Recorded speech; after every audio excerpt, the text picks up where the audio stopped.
Bonjour à tous, bienvenue maintenant dans la session sur les leucémies lymphoïdes chroniques et les lymphomes lymphocytaires à petites cellules. C'est avec plaisir que je vous présente aujourd'hui Dr Stéphanie Désilet, qui pourra nous informer là, sur ce type de lymphome. Alors, Dr Désilet est une hémato-oncologue du CHU de Sherbrooke avec un intérêt pour les leucémies aiguës, les lymphomes et les syndromes myélodysplasiques. Elle a complété sa résidence en médecine interne et sa surspécialité en hémato et en oncologie à l'Université de Sherbrooke. Et elle a fait une formation surspécialisée à Lyon, où elle s'est spécialisée en traitement des leucémies aiguës et des autogreffes de cellules souches hématopoïétiques. Donc, sans plus tarder, Dr. Désilet, merci beaucoup pour votre présentation aujourd'hui. Merci beaucoup, Dr. Fleury. Donc, aujourd'hui, il me fait plaisir de vous présenter sur la LLC et le lymphome à petits lymphocytes. Donc, mon nom est effectivement Dr. Stéphanie Désilet. Je suis hématologue au CHUS à Sherbrooke. Donc, voici mes conflits d'intérêts. Donc, les objectifs de la présentation d'aujourd'hui seront de, premièrement, décrire la biologie de la LLC et de la SLL, d'explorer les traitements actuels en LLC-SLL, tels que surtout en première ligne, puis en rechute réfractaire. On va discuter des nouvelles et futures thérapies en LLC et on va survoler le lymphome de Richter pour en discuter un tout petit peu. Donc, sans plus tarder, on va commencer avec quelques généralités. Donc, le système lymphatique, qu'est-ce que c'est? Ben, il est compris de différentes choses telles que la moelle osseuse, les amygdales, le thymus, les ganglions lymphatiques ainsi que la rate. Dans le système lymphatique, il y a différents types de lymphocytes qui sont, eux, un sous-type de globules blancs. Il y a notamment les lymphocytes NK qui, eux, sont responsables de faire la réponse immunitaire innée. Donc, c'est la première réponse lors d'une agression par des pathogènes. C'est une destruction directe des virus et des cancers. Il y a par la suite les lymphocytes B qui vont être notre population d'intérêt aujourd'hui, qui eux sont responsables de la production d'anticorps. Donc c'est eux en fait avec les anticorps qui vont faire la reconnaissance d'agents pathogènes spécifiques. Puis finalement les lymphocytes T qui permettent de reconnaître et de détruire les agents pathogènes. Donc tous ces sous-types de lymphocytes-là travaillent ensemble pour bâtir une réponse immunitaire. Les lymphocytes B, comme je disais, c'est eux en fait qui forment les cellules de la LLC.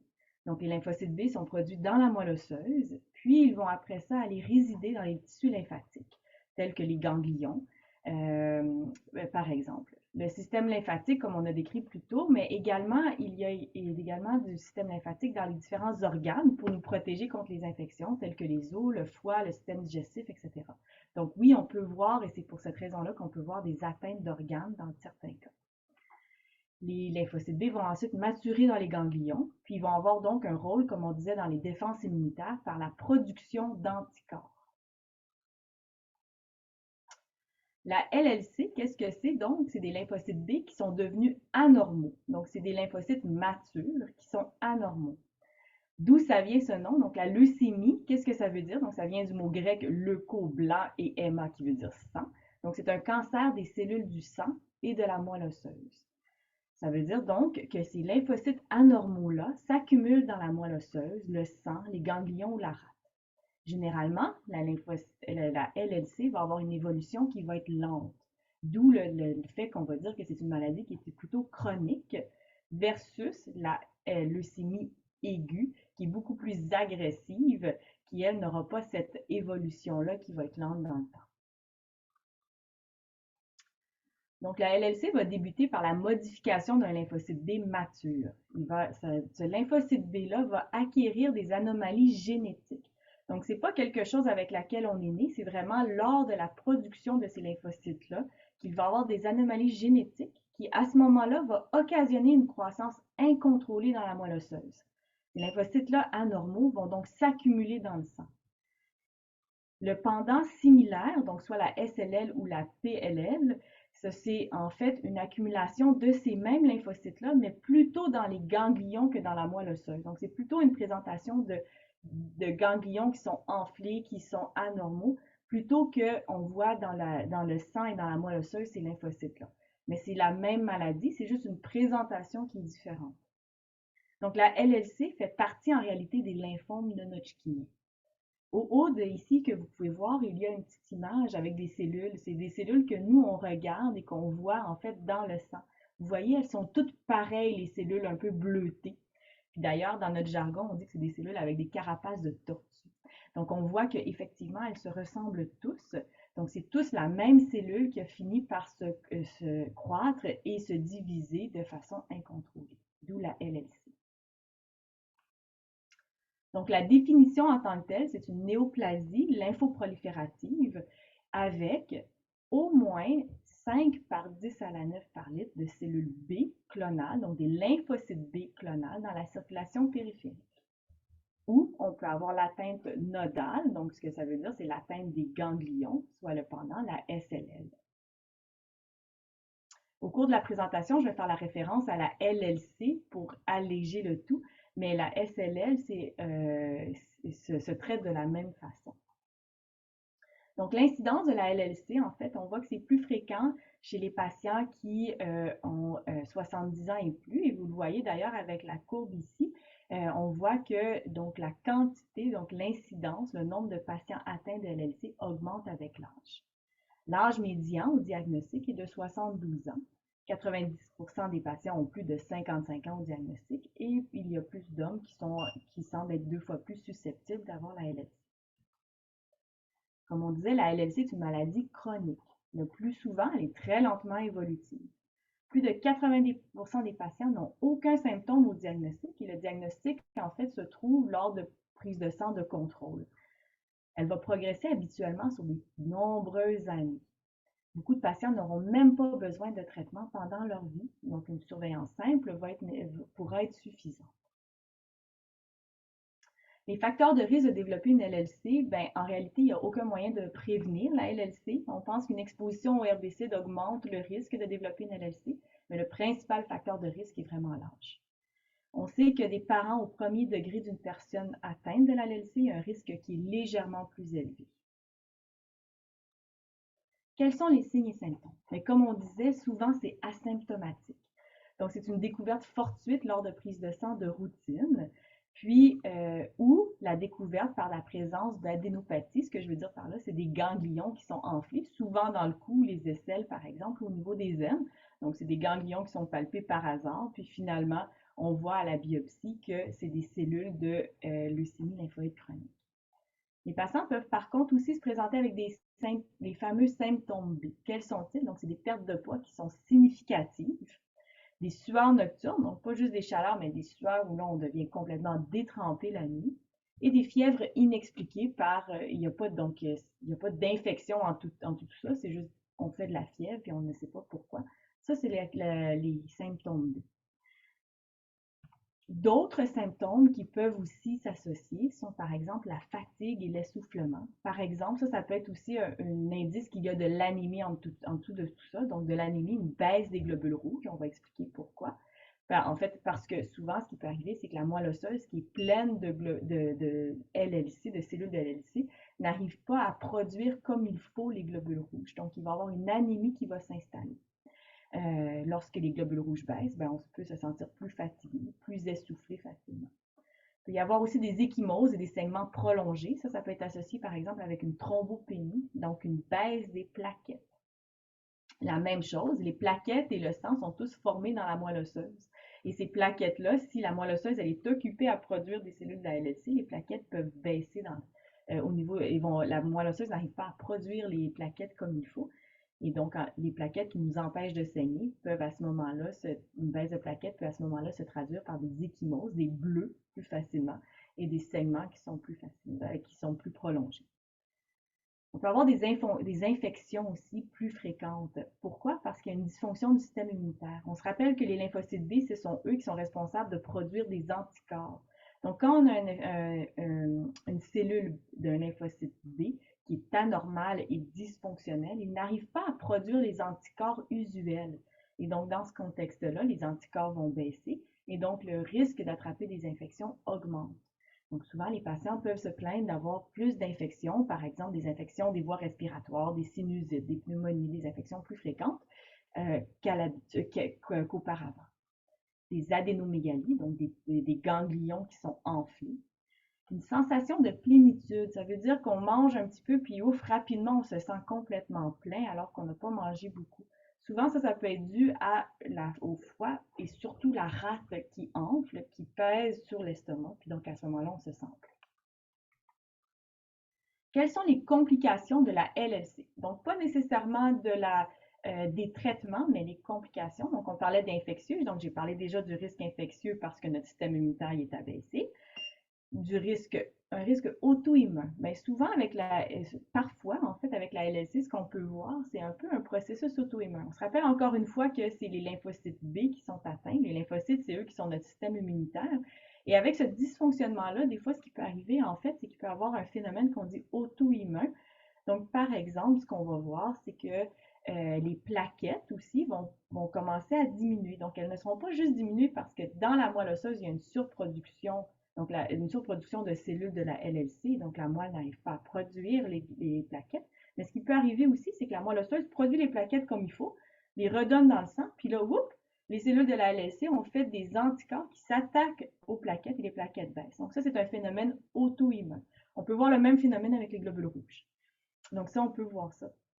On peut voir aussi également des transformations tumorales, donc le syndrome de Richter, par exemple. On va en parler un petit peu plus tard. Donc, c'est la transformation dans un lymphome plus agressif.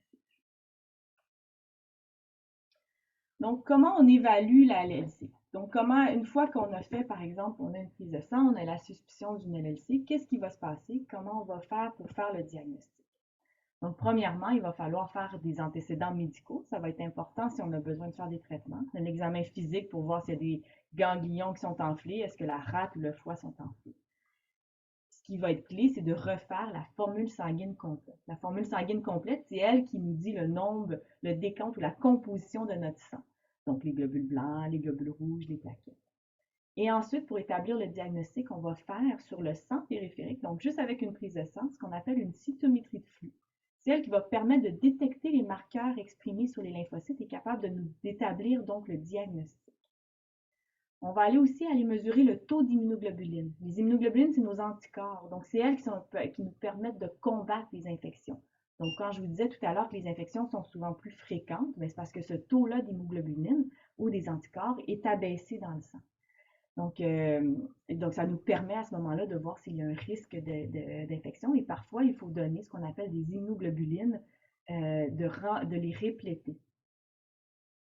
On va vouloir faire des analyses génétiques également. Donc, des analyses génétiques sur les lymphocytes anormaux. Donc, pas des analyses génétiques sur le corps au complet de la personne, mais vraiment sur la signature ou les mutations qui sont arrivées dans les lymphocytes anormaux. Donc, comment on va le faire? C'est par différentes techniques, telles qu'une technique de fiche et le séquençage des gènes de la LLC, donc de caractériser la LLC.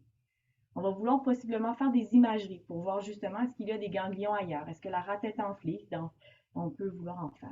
Et j'ai mis en parenthèse BMO. BMO, ça veut dire biopsie de moelle osseuse, parce que des fois, on a besoin de la faire, mais ce n'est pas toujours nécessaire. Donc, pour faire le diagnostic, on parle donc d'une augmentation des lymphocytes B.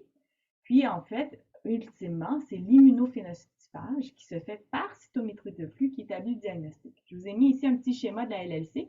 Et ce que vous voyez, là où c'est écrit, c'est des 19, c'est des 20. Donc, c'est ça, en fait, que la cytométrie de flux permet de détecter. Donc, ces petits chapeaux-là sur la surface de la LLC qui nous permet en fait, de les caractériser, de dire, ah oui, c'est toutes les mêmes cellules, puis non seulement ça, mais c'est toutes les cellules caractéristiques de la LLC. Donc, c'est comme ça qu'on établit le diagnostic. Donc, dans les analyses de laboratoire, je vous ai parlé des anomalies cytogénétiques. Donc, on regarde effectivement différentes caractéristiques, puis ça nous permet à ce moment-là de voir un peu si c'est une maladie qui est à haut risque de progresser. Et ça nous permet aussi des fois de décider du traitement qu'on va utiliser lorsque c'est nécessaire. Donc, il y a différentes anomalies qui sont très caractéristiques ou très associées avec la LLC, telles que la délétion 13Q, la trisomie 12, la délétion 11Q, la fameuse délétion 17P. La délétion 17P est associée souvent avec une mutation d'un gène qu'on appelle le TP53. Et je vous dirais que c'est lui qui nous donne en fait le moins bon pronostic. On sait que c'est des maladies qui évoluent plus agressivement. Et donc, des différents facteurs de risque d'évolution de la maladie, c'est par exemple un doublement rapide des lymphocytes dans le sang, des gros ganglions. On va avoir aussi différentes caractéristiques dans le sang, telles qu'une augmentation de ce qu'on appelle la bêta-2 microglobuline ou des LDH. Ça nous donne un peu une idée de l'activité cellulaire. Et donc, différentes mutations que regarde notamment la mutation du gène TP53 qui va revenir plus tard dans la discussion. Comment on fait pour stadifier la LLC? En fait, on utilise le stade de Rey. Dans le fond, il y a 4 stades, ce qui est tout à fait différent et ce n'est pas du tout les mêmes stades ou la même implication que pour les cancers qu'on dit solides, donc par exemple cancer du sein et cancer du poumon. Mais il y a quand même 4 stades, 4 étapes. Donc le stade 0, c'est une augmentation du nombre de lymphocytes dans le sang seul. Donc on n'a pas rien d'autre, c'est juste qu'on voit que les lymphocytes sont un petit peu plus augmentés dans le sang. Le stade 1, c'est que là, il commence à avoir de l'apparition des adénomégalies, donc des ganglions qui sont enflés. Le stade 2, c'est la rate qui est enflée maintenant. Le stade 3, c'est qu'on a une anémie, donc les globules rouges sont abaissés en bas, en fait, de 100 grammes par litre. Puis on a une thrombopénie au stade 4, où là, on a des plaquettes qui sont abaissées en bas de 100 fois 10 à la 9 par litre. Le stade 3 et le stade 4, généralement, c'est des indications qu'il faut commencer un traitement. Avant ça, souvent, c'est des surveillances à moins qu'il y ait des symptômes. Donc, justement, quels sont les critères de traitement? Qu'est-ce qui nous fait dire qu'il faut commencer un traitement? Donc, il y a certains critères qui ont été développés par le IWCLL en 2018 pour dire, ben, ça, il faudrait vraiment considérer des traitements. Donc, quels sont les paramètres? Je vous avais parlé des ganglions qui sont enflés. Donc, généralement, on dit que c'est massif, donc plus de 10 cm, ou des ganglions qui sont progressifs, donc on voit qu'il y a une augmentation progressive, ou symptomatique. S'il y a la taille du foie ou de la rate, donc on a quand même une grande rate, en fait, qu'on est capable de palper, donc 6 cm sous le rebord costal, donc on a la côte finale, puis on voit que la rate, on est capable de la palper, ou qui c'est progressif et encore une fois symptomatique. Des symptômes constitutionnels. Donc, je vous ai parlé des symptômes B. Donc, dans les symptômes constitutionnels, on a effectivement des symptômes B, tels que la perte de poids, de la fièvre, des sueurs nocturnes, mais en plus, une grande fatigue significative. Donc, un ECOG, c'est des indices que nous, on utilise. Et donc, ça, c'est quand les gens, ils ont vraiment une très grande fatigue, qui ont de la difficulté de faire leurs activités usuelles. Le décompte plaquettaire et l'hémoglobine, comme je vous avais parlé tout à l'heure. Puis également, une atteinte qu'on dit extranodale, donc une atteinte ailleurs que dans les ganglions, qui peut être symptomatique ou fonctionnelle, comme par exemple une atteinte de la peau, des reins, poumons, des os. Différents scores qui ont été établis pour essayer de nous aider justement, c'est quoi d'établir le risque de progression. Puis vous voyez que ça revient pas mal à tous les facteurs de risque qu'on a nommés plus tôt. Donc on a l'âge, le stade, donc il y a des stades qui sont plus avancés, le taux de bêta-2 microglobuline, donc ça c'est un peu justement l'indice de prolifération des cellules, des mutations, donc des gènes qui peuvent être mutés qui nous disent un petit peu qu'on a des plus hauts risques. Vous voyez que quand les patients ils sont à risque faible, la survie à 5 ans est estimée à 93 %. C'est sûr que lorsque c'est très élevé, donc très élevé, c'est des scores, en fait, souvent lorsqu'il y a la mutation, la fameuse mutation TP53, là, à ce moment-là, on voit que c'est des maladies qui sont souvent plus agressives. Encore une fois, avec ce score-là, on peut essayer d'établir s'il y a besoin de traitement ou non. Donc, plus que le risque est élevé, plus que oui, on tente de commencer un traitement, sauf si le patient est vraiment complètement asymptomatique ou là, on peut se permettre de surveiller. Et d'ailleurs, quels sont les objectifs de traitement? Bien, les objectifs, c'est de ralentir la LLC. Hein? Donc, quand on a une maladie qui est proliférative, si on a des ganglions qui augmentent, si on a une rate qui enfle, bien, ce qu'on veut, c'est essayer de ralentir en activant la mort cellulaire programmée dans les cellules de la LLC. Puis ce qu'on veut, c'est ultimement diminuer les symptômes, les complications associées à la LLC. Donc, par exemple, si on a une anémie, donc les globules rouges sont abaissés, les plaquettes sont abaissées, bien, on veut diminuer l'essoufflement, la fatigue, on veut diminuer le risque de saignement aussi. Donc, en laissant la place à la moelle osseuse, en enlevant des cellules de la LLC, la moelle osseuse peut recommencer à produire des globules rouges et à produire des plaquettes. On veut également fournir des longues périodes de rémission et c'est de plus en plus ça qu'on est en train de regarder avec nos traitements pour essayer de donner des traitements à durée fixe pour être capable effectivement que les patients ils puissent avoir des périodes de rémission sans que la LLC soit active. Puis effectivement aussi, ultimement, c'est d'améliorer la survie. Quelles sont les options de traitement? Ben, il y a la surveillance active. Donc, de surveiller les patients, donc de faire une surveillance avec des suivis quotidiens. Ça, c'est dans 50% des patients quand même. Il y a un certain rôle pour la chimio-immunothérapie, donc certaines chimiothérapies. Mais ce qu'on utilise de plus en plus, ce sont ce qu'on appelle les thérapies ciblées, dont on va parler un petit peu plus tard. Il y a les thérapies par anticorps monoclonaux, donc on va souvent associer soit avec les thérapies ciblées ou avec la chimiothérapie. Il y a toujours une certaine place pour la transplantation des cellules souches, puis évidemment les essais cliniques qui sont très importants. Donc, quelle est la surveillance active? Lorsqu'une LLC de bas risque, qui est asymptomatique, on peut se permettre de faire une surveillance active. Donc, ce que ça veut dire, en fait, c'est qu'il va y avoir des visites et des examens médicaux périodiques, des analyses de laboratoire périodiques notamment, pour voir le nombre de globules rouges, le nombre de plaquettes, de voir l'augmentation des lymphocytes dans le temps. Puis aussi, on va demander par contre aux patients de nous signaler s'il y a des nouveaux symptômes. Donc, on a besoin d'un travail d'équipe. Le traitement, il va alors débuter s'il y a une évolution de la maladie. Puis à ce jour, les études ne nous ont pas démontré que de commencer un traitement précoce, il y avait un bénéfice. Donc actuellement, ce qu'on sait, c'est que même si on commençait un traitement, ça ne veut pas dire qu'il va y avoir un bénéfice sur la survie si les patients sont asymptomatiques et si la LLC est effectivement de bas risque. Donc, quels sont les différents traitements qui sont actuellement utilisés? Donc, il y a différentes thérapies ciblées qu'on va parler. Donc, par exemple, la calabrutinib, l'ibrutinib, le zanubrutinib.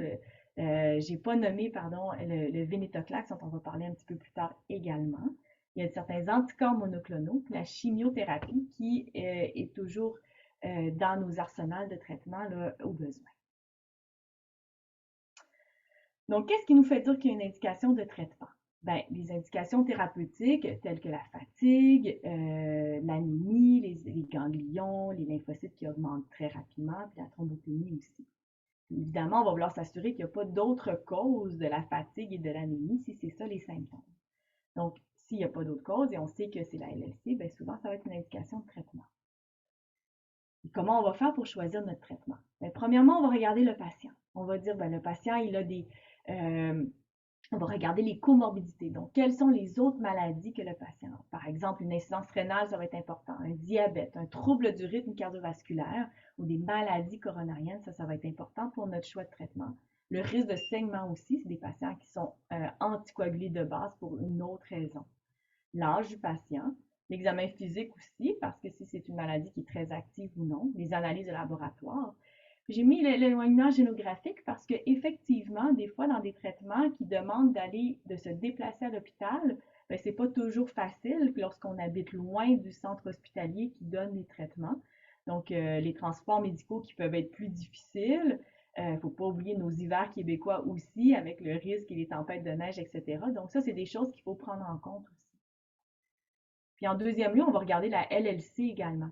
Donc, on va regarder le statut mutationnel du TP53 dont je vous ai parlé, cette mutation-là qui confère une agressivité à la LLC, le statut de IGVH, puis le stade de la maladie. Donc, voici un algorithme de traitement qu'on utilise pour la première ligne. Donc, une fois qu'on a décidé que le patient, ou on voit que la surveillance active qu'il y a effectivement indication de commencer un traitement, comment on choisit notre traitement? Donc, ça ici, ça a été adapté en fait des guides de pratique là, du Philo, qui est un organisme français. Donc, en fait, ce qu'on fait, c'est qu'on regarde, donc on a une LLC qui est symptomatique et c'est là où on va évaluer. Est-ce qu'il y a une anomalie du gène TP53 ou non? Quand on sait qu'il y a une anomalie du gène TP53, généralement, on va vouloir donner un traitement qui va être en continu. Parce qu'on sait que c'est des maladies qui sont plus agressives. On sait que si on arrête un traitement, on arrête de mettre un frein sur la maladie, on risque d'avoir on risque de permettre à la maladie de recommencer à fonctionner. Donc, souvent, on va y aller avec ce qu'on appelle les inhibiteurs de tyrosine de kinase de Bruton. Donc, ceux-ci, quels sont-ils? Ben, c'est l'ibrutinib, la calabrutinib, le zanubrutinib, par exemple. Si par contre il y a une contre-indication, ben là, à ce moment-là, on va aller avec le venetoclax associé avec un traitement, un anticorps monoclonal tel que l'obinutuzumab. S'il n'y a pas d'anomalie TP53, ben là, à ce moment-là, on va aller regarder le statut de IGVH. Lorsqu'il est non muté, on sait que c'est des maladies qui sont également plus à haut risque. Donc, on a deux choix, soit par contre d'y aller en continu avec une médication ou d'y aller avec le venetoclax obinutuzumab, qui lui confère, ou lui, c'est un traitement en fait à durée fixe, versus les inhibiteurs de tyrosine kinase qui, eux, sont en continu. Et ensuite, ce qu'on peut aussi considérer chez un patient qui est jeune, qui a peu de comorbidité, qui n'a pas de facteurs de maladies qui sont plus agressives, on peut considérer la chimio-immunothérapie telle que notée en bas, le RFC.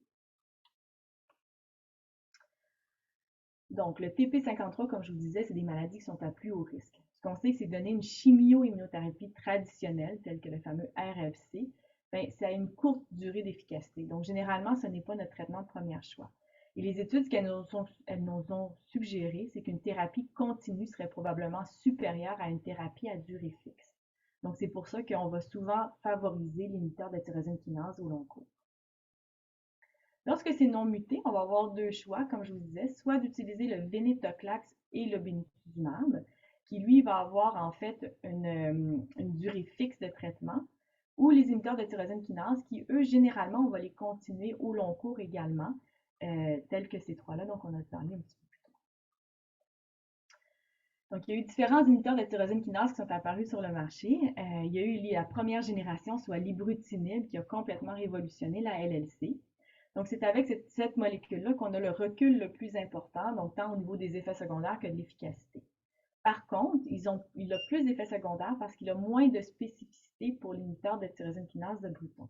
Et c'est pour ça qu'ils sont apparus des deuxièmes générations qui ont amélioré la spécificité et qui ont des profils d'effets secondaires différents, tels que l'acalabrutinib et le zanubrutinib.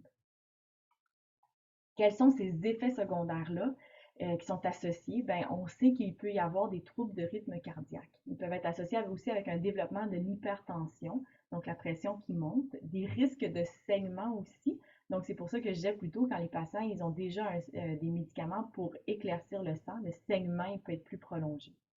Il peut y avoir des douleurs articulaires, de la diarrhée ou de la constipation, de la fatigue associée, des infections aussi. Donc, non seulement la LLC confère un risque d'infection, mais également de rajouter ces molécules-là, on augmente le risque d'infection.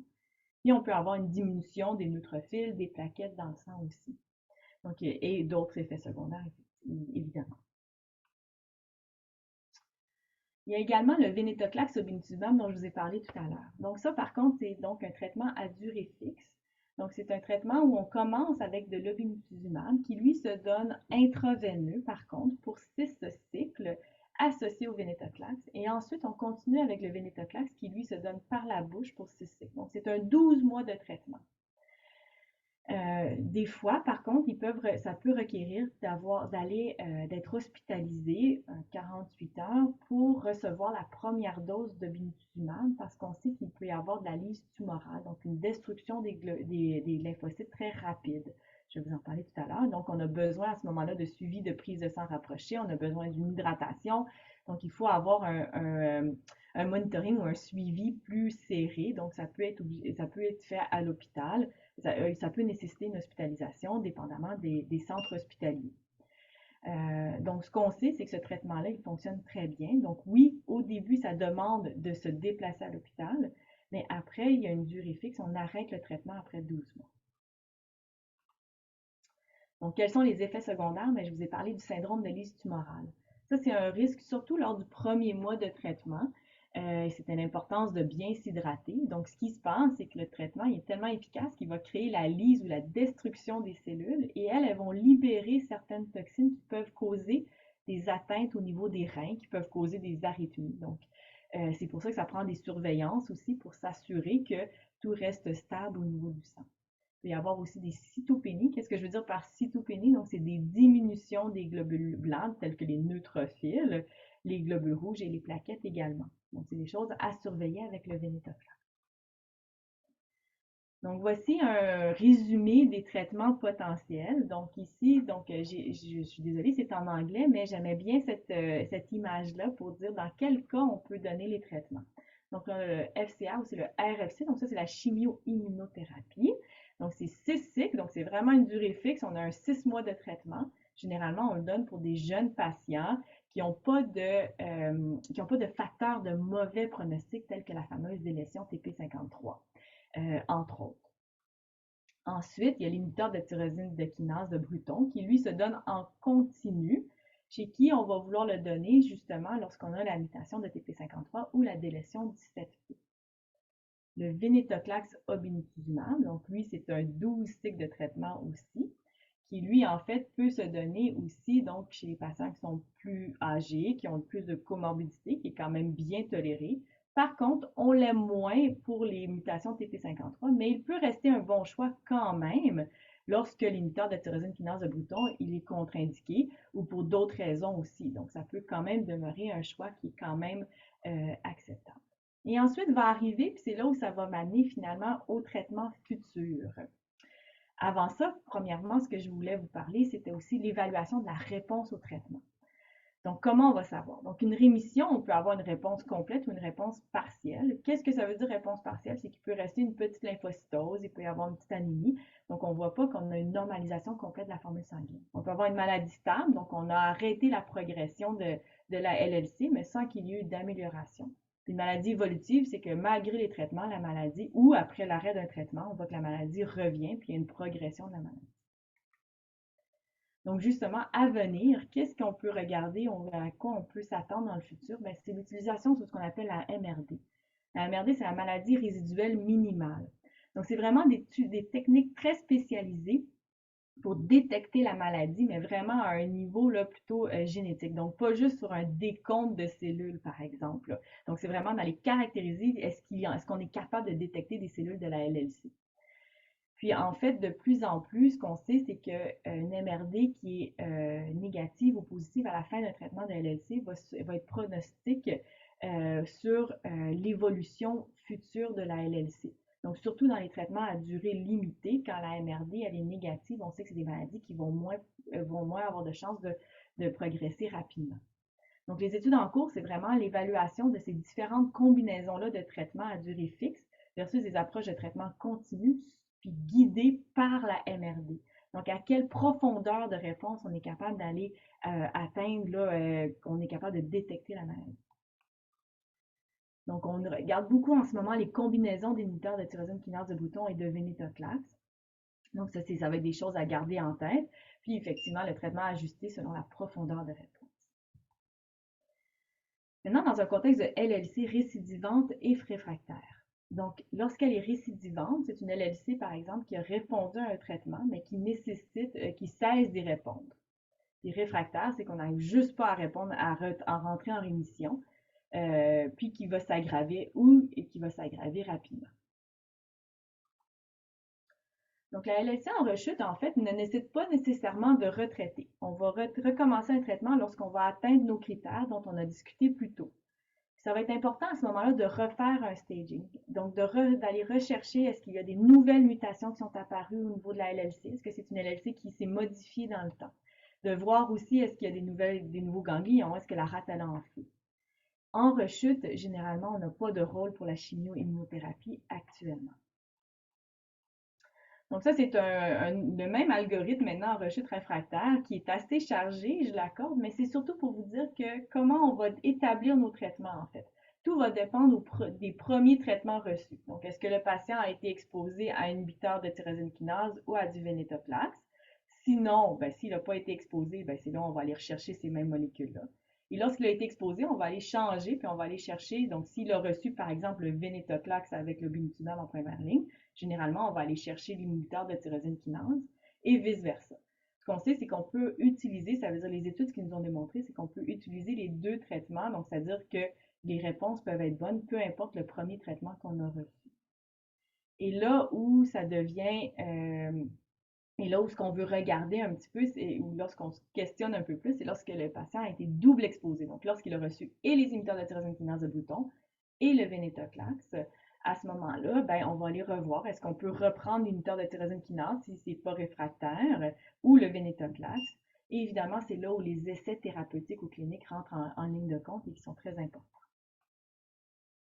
Le futur, qu'est-ce qui nous attend? Ben, en fait, c'est le développement d'autres inhibiteurs de tyrosine kinase de Bruton pour essayer de vaincre ou d'aller au-delà de la résistance qui peut s'être installée à un inhibiteur de tyrosine de kinase de bouton. Il y en a un, donc, qui sont dans la mire de plusieurs, ça s'appelle le pirtobrutinib, qui lui, on dit qu'il est non convalent, alors que les autres sont covalents. C'est une étude encore très préliminaire, mais qui nous donne quand même des résultats très intéressants. Donc, je pense que c'est ce à quoi il faut regarder là, dans le futur. Comme vous voyez ici, ce graphique-là, en fait, c'est pour vous dire quelles sont toutes les différentes approches qui sont en ce moment utilisées dans la LLC pour essayer de développer des nouvelles molécules ou des nouveaux traitements. Donc, on a différents anticorps monoclonales, donc différentes pour aller cibler vraiment la leucémie, la LLC. Il y a les fameux BiTE, donc des anticorps bispécifiques. Il y a les CAR T-cells, les cellules, donc les CAR T-cells qui sont déjà utilisés beaucoup en lymphome agressif.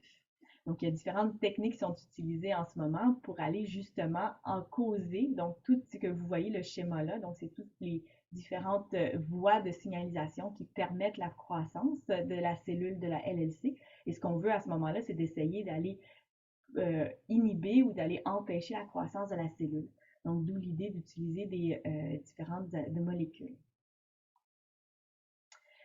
Un petit mot sur la greffe de cellules souches. Très rarement, c'est des greffes de cellules souches qui sont allogéniques. Donc, on remplace la moelle osseuse du patient par celle de quelqu'un d'autre dans le but de rétablir la capacité de produire des cellules sanguines saines, puis également de guérir le patient de la LLC en ciblant les cellules leucémiques restantes. Donc, ce qui va arriver souvent, c'est que le nouveau système immunitaire qui est donné par la nouvelle moelle osseuse, en fait, peut aller attaquer les cellules de la LLC récente. Donc, c'est ce qu'on appelle l'action du greffon versus la maladie. On l'utilise beaucoup moins parce qu'on a tellement des nouvelles molécules que ça reste des traitements, là, ça reste donc des solutions, des nécessités, par exemple dans le syndrome de Richter. Ce qui m'amène à parler donc justement du syndrome de Richter, qu'est-ce que c'est en fait? La survenue d'un lymphome agressif chez un patient qui présente une LLC. Donc l'incidence, en fait, on parle de 0,5 à 1% des cas de LLC par année. C'est probablement aux alentours de 4% de toutes les LLC. Généralement, le délai médian, c'est 2 ans après le diagnostic initial de la LLC. Puis dans un tiers des cas, c'est des LLC qui n'ont pas eu besoin de traitement.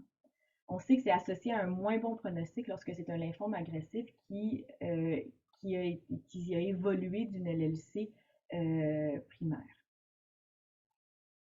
Les facteurs de risque associés qui ont été démontrés dans les études, ben, c'est une présentation clinique avancée de la LLC, des ganglions qui sont plus gros, donc au-dessus de 3 cm, puis la fameuse mutation TP53 qui revient tout le temps. Quand suspecter le syndrome de Richter, ben, c'est la présence de symptômes B. Donc, on parle de la perte de poids, de la fièvre, des sueurs la nuit, puis une augmentation rapide dans la taille des ganglions. Mais ultimement, qu'est-ce que ça nous prend? Ben, ça prend une biopsie qui va être indispensable parce qu'il faut voir s'il s'agit de la LLC, est-ce que c'est puis le lymphome agressif, mais surtout de savoir quel type de lymphome agressif. Est-ce que c'est un lymphome diffus à grande cellule B ou un lymphome de Hodgkin, qui à ce moment-là, les traitements vont être différents. On va faire aussi un TEP scan. C'est un scan qui va nous permettre de voir l'activité des ganglions. Le traitement du syndrome de Richter se fait par chimio-immunothérapie. Donc, celui qu'on donne le plus souvent, c'est ce qu'on appelle le R-CHOP. Donc, c'est de la chimiothérapie associée avec le rituximab. Puis, à ce moment-là, on va vouloir consolider avec soit une autogreffe de cellules souches ou une allogreffe de cellules souches. Le futur du syndrome de Richter, parce qu'il y a des études qui sont actuellement en cours, c'est l'utilisation de différents médicaments, des associations de médicaments dont on a discuté plus tôt, donc les inhibiteurs de tyrosine de kinase ou le venetoclax, mais également des différents traitements qui sont actuellement utilisés pour le lymphome diffus à grande cellule B aussi.